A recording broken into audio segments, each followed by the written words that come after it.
what I'm going to kind of share with you today is I wanted to let you know a little bit of some stuff that I have done in the hospital setting and some advice that I could leave, because you've heard about my high school, my elementary school, you've heard about military, and now you can kind of hear a little bit currently of what I'm doing now.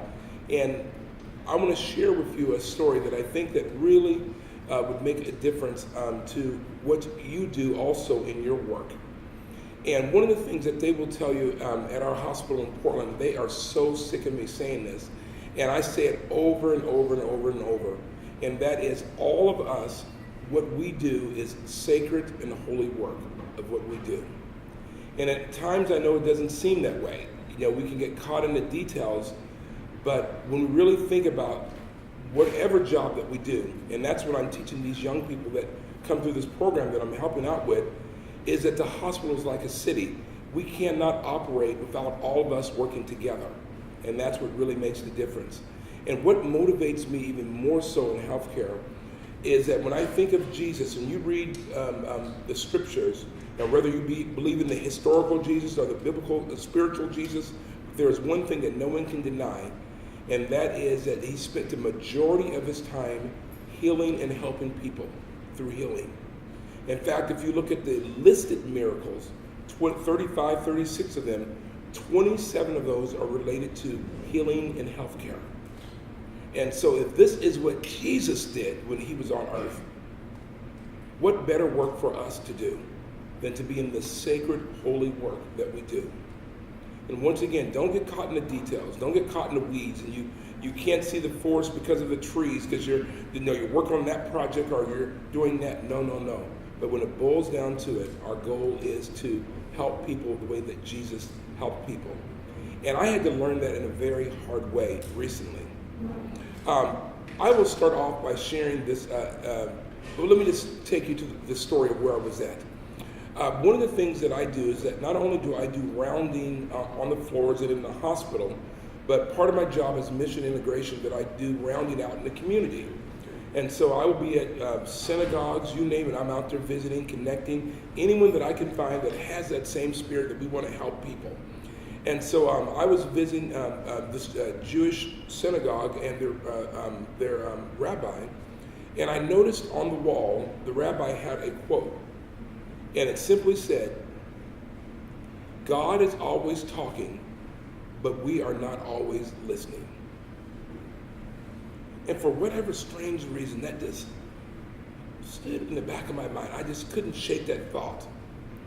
And so I was meeting with our president of our hospital, and we were talking about something, some tangible things that we could do at the hospital to help people to really make a difference in our patients' lives and different things, and the staff and all that. And that thought just kept coming, and I thought of something called Take Two. And this was a challenge that I challenged our entire hospital with, in certain departments especially. And Take Two was basically for 7 days, take 2 minutes out of your busy schedule to just go somewhere and just listen to God. This is not a time, you're praying, you're asking God for something, or you're praying for someone else, or no. All I want you to do is to take 2 minutes, sit down, and just listen to God. And ask in your mind, God, is there anyone that I could touch or I can make a difference with today? And so that's what I challenged. So we had this program. It went all throughout different departments. It was just absolutely beautiful, some of the stories that came out of that. But let me share this scripture with you. And I think it's going to tie in to what I'm going to share with you. It's taken from the book of 1 Kings, chapter 19, and I'll read verses 11 and 12. And the background of this is the prophet Elijah had just done this mighty miracle where fire came out of the sky. The other priests were challenging him. God's not real, and God came and he burnt the altar. I mean, it's a whole big story of this. And then after he had did that great big miracle, he heard that this made the queen, Jezebel, furious, and she wanted to kill him. So instead of him saying, hey, God just did this miracle. Let me go face this queen in the name of the Lord. Instead, he runs. And so he finds himself hiding in a cave. And then he starts thinking about, poor me. I'm the only one trying to do your will, and no one, God, you don't care about me. I like to say he started to have kind of a pity party for himself. And then I'm going to tell you where this verse comes in at. And it's called God reveals himself to Elijah. Then he said, God, referring to Elijah, go out and stand on the mountain before me.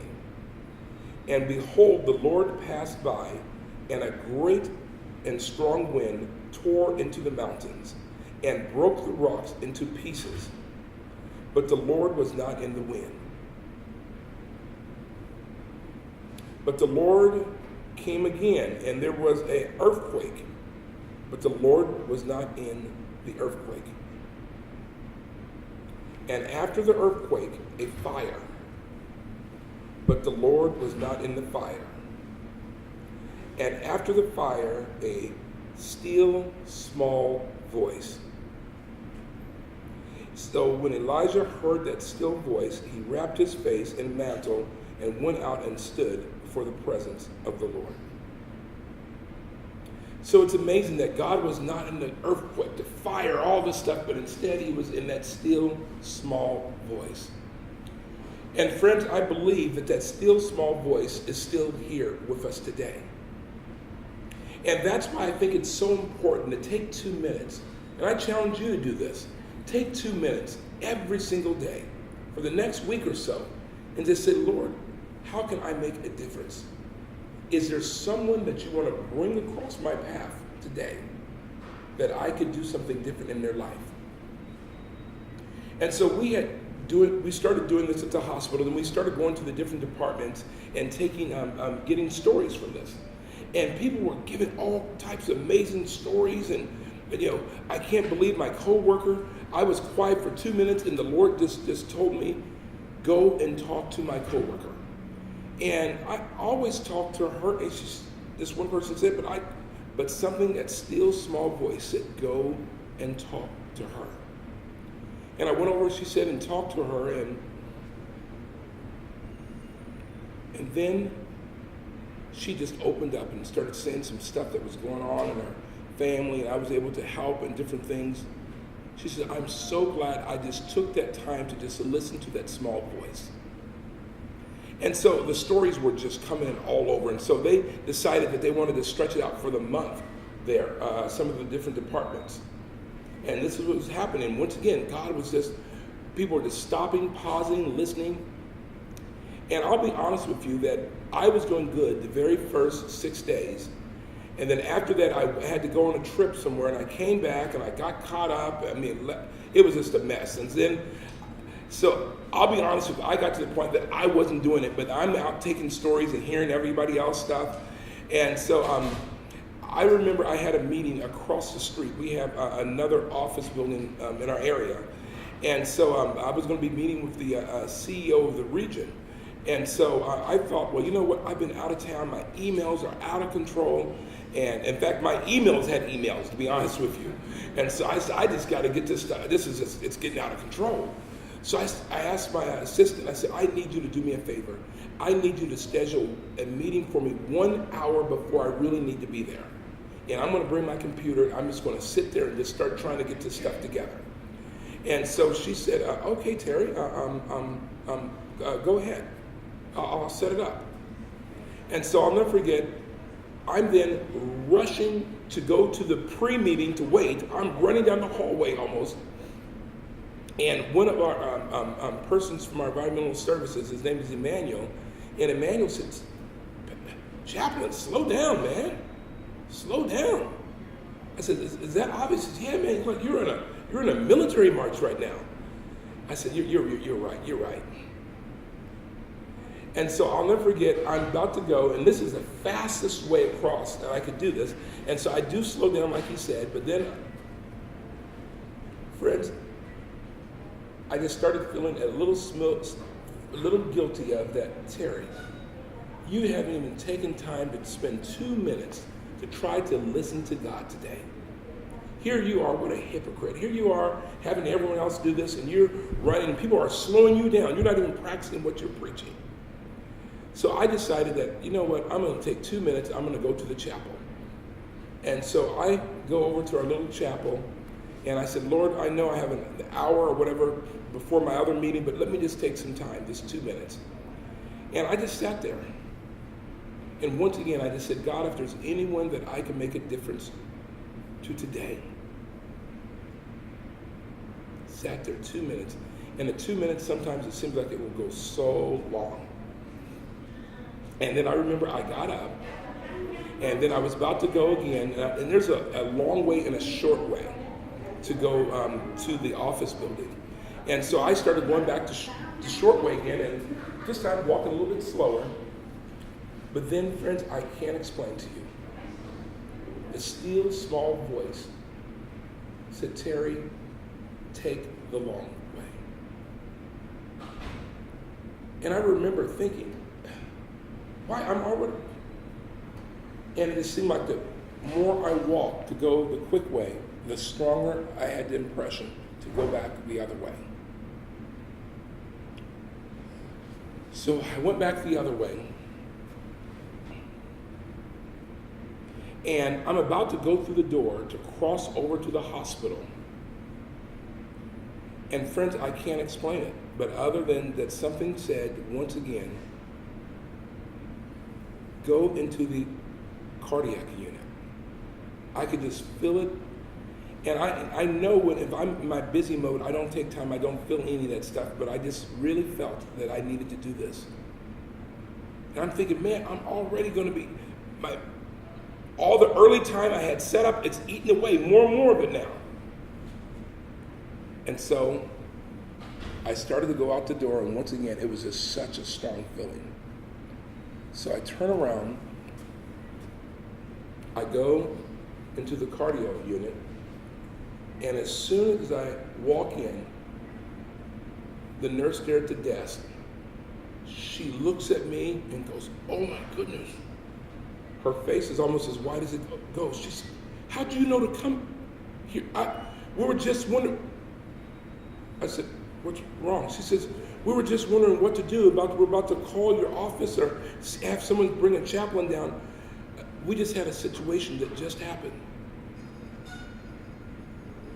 And she went and got the doctor, and they explained to me that there was a World War II veteran there who had just had a heart procedure.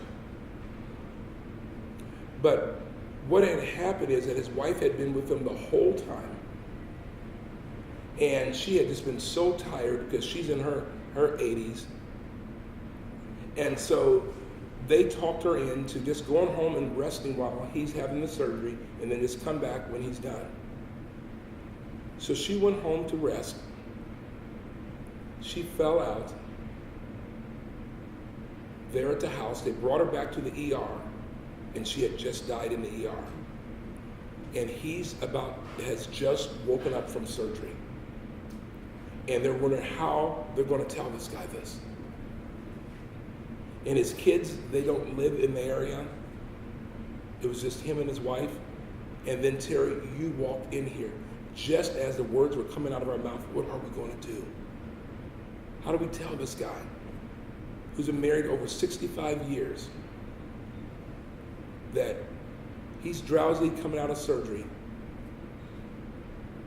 And so I look at his charts, and it says no religious preference, so there's not like I can call a priest or someone.